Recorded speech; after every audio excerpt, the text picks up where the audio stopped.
We know from all your letters and emails that everyone likes to indulge in a bit of cheating every now and again. And there are certainly a huge number of cheats out there to tempt you into taking the easy option.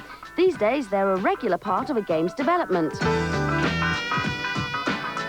Cheats, I wouldn't really call them cheats. I would say secret codes that we'll leave lying about. I think it's very, very important for the longevity of the game and for fun. So we love putting these little surprises in for people and hope they get lots of fun finding them. Cheats do vary. They can be level codes allowing you to jump to a later part of the game, or they may give you unlimited weapons or supplies. In reality, most codes are actually designed for programmers rather than gamers. Incorporating codes into games allows developers to access certain parts of a title quickly in order to test it. We haven't got a lot of cheat codes. There are about 2 cheat codes in Tomb Raider, and to be perfectly honest, we use it for testing the final versions of the game. We obviously have to play extensively from beginning to end, and just to repeat areas, to go back and check that areas are fine, then we use the cheat code. Apart from that, there are people out there that will be stuck on a part of the game, and it just is a way to allow them to move on a little bit.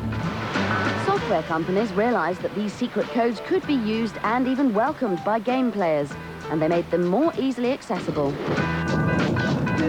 I think cheat codes are just part of the game business, and when you make games that way, people expect them, and you always put them in. Wow! From a marketing point of view, providing cheats a few months after a game is released may add to its lifespan. If you've reached a level that you just can't beat, maybe a cheat will help you out and allow you to play further into the game. I think cheat codes are a great thing for consumers to explore parts of games that they've been unable to get to. I think revealing those cheat codes too early can reduce the value of the enjoyment that you get from the game. But not all cheats are serious. Some may not give you much help with your gameplay at all, but they will certainly put a smile on your face or just make things a bit more visually interesting. Both kinds of cheats, I think, have their position in gaming and actually develop, on the marketing side, develop a lot of exposure for the game, but also for us as gamers, it makes the game more interesting, more fun. Don't let him get away. And the fun cheats often prove to be just as popular as the ones that give you real help with your game, like those for Wipeout 2097, where your ship is transformed into a bee or even a shark. And in that most serious of first-person combat games, Turok, you can get yourself a big head and even make a dinosaur dance. But not all codes make cheating easy. You have to actually finish Tekken 2 before you can activate any of the cheats.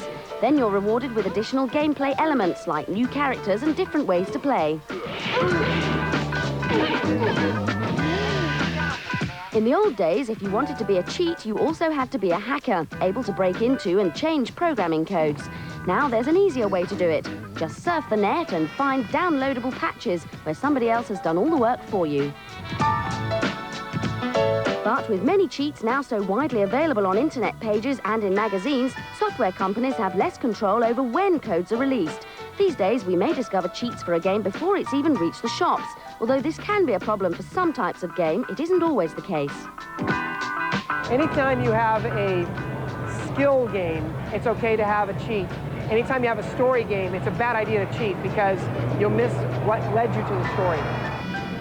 The big debate is whether cheat codes ruin gameplay by taking away the challenge and spoiling the story. Some would argue that you actually get more out of a game if you cheat because it means you can play it for longer. Maybe the ideal scenario is to persevere with that tricky level for just a little bit longer before reaching for those codes. And remember, whenever we get given a good secret here on this show, we'll be sure to pass it on to you.